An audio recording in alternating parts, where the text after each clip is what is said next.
Hello, everyone. Dr. Joel Rosen and Dr. John Thomas here, and we're going to talk to you about why we're so excited about your Genomic resource genetic test. John, why don't you tell us a little bit about where you've come from and where you are now in terms of the testing of finding out functional genomic information about people and where it's been and where it is now? Yeah, so you mentioned the functional genomic analysis test. I'm calling this the gold standard at this point in time, just because I haven't seen anything yet that's more in-depth and more thorough. And if there's something comes along, I'm going to jump ship and go that route. But this all started, looking at things like 23andMe and ancestry.com, years ago, because those ancestry-based tests would give us so much raw data information about how one's biochemistry works.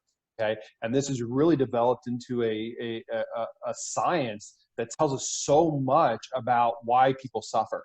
And the functional genomic analysis test, has so much information that is in there, and it's really focused on looking at what are the possibilities of why somebody has a certain chronic health issue or why somebody can't recover. And basically looking at where is there slowdown or speed up in their biochemistry where their body can't adapt to the environment the way it should. We live in a toxic world. You take that combination of a toxic environment plus some genetic predisposition or genetic weakness, you put those together, it creates that perfect storm, like we call, and leads to those chronic health issues. So in my mindset, obviously I'm a little biased because this is what I do in my practice is I look at genetics on everyone to have insight or kind of that roadmap of how their biochemistry works. But to me, looking at genetic factors that deal with how your body functions can give you a lot of insights into how to address things, and also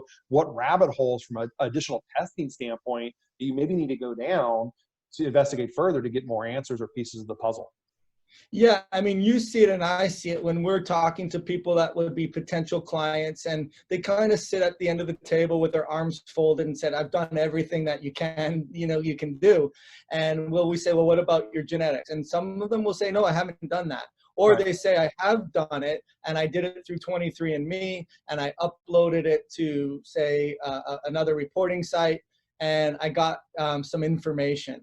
But what we're saying is that there's a whole other playbook with the information that we're getting from your genomic resource. And really, it has to do with prioritization. Like, we see so many things like assume iron overload until proven otherwise, right? And assume histamines, activation or overabundance of histamine until proven otherwise. But then there's these other ones that people aren't really looking at in terms of your NOx enzyme or your autophagy and mTOR or acetylation or glucuronidation. I mean, there's just so many things that you need to do if you are truly suffering with a problem that isn't being solved and you want to get more insight. Because I feel so confident, John, with this test that if someone says I've done everything except that, then I know 100% that we are going to give them information that they've never heard before.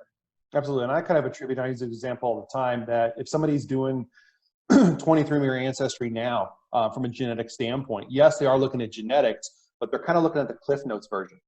Yes, there's some information that gives insight into the usual suspects when you talk about histamine and methylation and neurotransmitter breakdown, but and it does give a little bit on some of the other things you talked about, like acetylation aspects and NOx enzymes. But in terms of as in depth, it's definitely the Cliff Notes version, where I kind of view the functional genomic analysis test as the Encyclopedia Britannica series.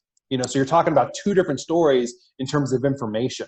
And so, yes, if you can get a lot of information from 23andMe and ancestry.com and upload it to some of those interpretation sites and get some information that may be life-changing.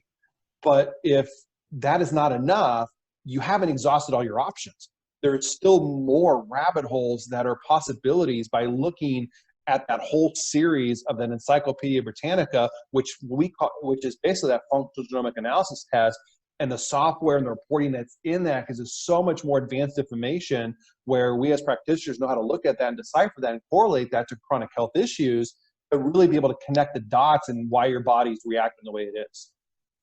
And more importantly too, John, I mean, the name of this site is called Your Genetic Type, and we've boiled it down into 7 core genetic types that a lot of the times people will take the quiz, which we'll put a link in this video to take the quiz.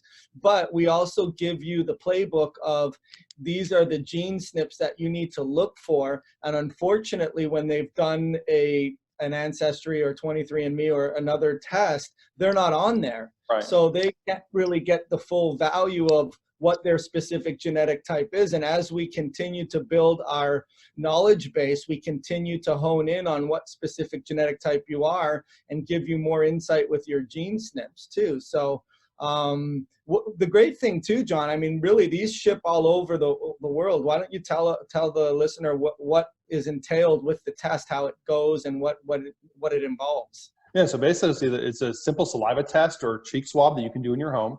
And like I said, it ships anywhere in the world.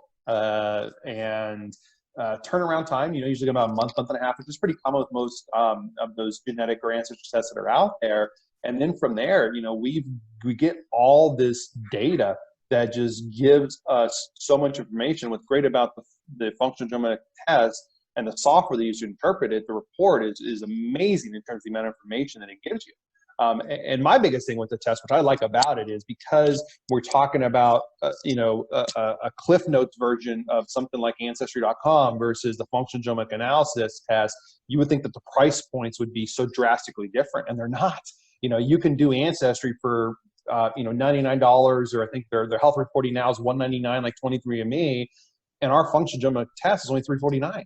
And so, that test to me is like a $5,000 test. And what's great about it is it's a test you do one time and you never have to do again in your lifetime. And the thing is there's so much information in that gene card that we still don't know nothing about that's being researched. So if there's no answers today based on health concerns, there may be some significant answers for you or your family in 3 months or 3 years from now that can give a whole different insight on how to be preventative or address any of the chronic health issues that are still lingering. Yeah, and you put a good point in there that with that buccal swab, a lot of people have really young infants that can't do it, and this kind of gets around that. So that's a great thing. And then when you do purchase it, what we do is we attach the different reports. Yeah. I think there's probably about 7 to 9 different reports. I don't necessarily suggest that you get into the weeds with some of the difficult ones. I say that you get your genomic report. There's one called a functional genomic report and a methylation report. But what we also do is we have tools elsewhere on this site to help explain, now that you know your genetic type and your specific gene SNPs that corroborate that, here's what you do about it. But it all starts with getting that test and really knowing what to do from there. Yeah, absolutely. Because, you really, to go through some of the resources we have, like our Unlock course, which kind of walks you through how to decipher what your genetic type is, you really need to have some of this genetic information to be able to kind of plug and play to determine how to support yourself or your child, whoever you're doing the genetic test for, or taking that course forward to really understand, like, okay, these are the key genes. Yes, I have issues or I don't have issues with them. But a great starting point is genetics. And I get that asked from a lot of patients all the time, where they say, hey, all the stuff we're talking about, what is like a starting point, or where do you think the starting point is? And it's like, hey, let's look at genetics. That's a great starting point, because that's going to help us determine, what rabbit holes you got to go down, because you're telling me you have chronic fatigue or you got digestive issues. That could take us down dozens and dozens of different rabbit holes. The genetic aspect, having this genetic data, starts narrowing that down to say, all right, hey, maybe there's 2 or 3 stories we need to address or investigate a little bit further, rather than have all these things where we're just trying to throw stuff on the wall and see what sticks. Yeah, I think that's it, John. So the great news is that there's always new information, no matter how sophisticated or beginning you are at this, to really give yourself a leg up on how to get your health back. So go ahead, and wherever you're watching this, click on the link and we can directly send that kit to you and get you started on getting your health recovery back.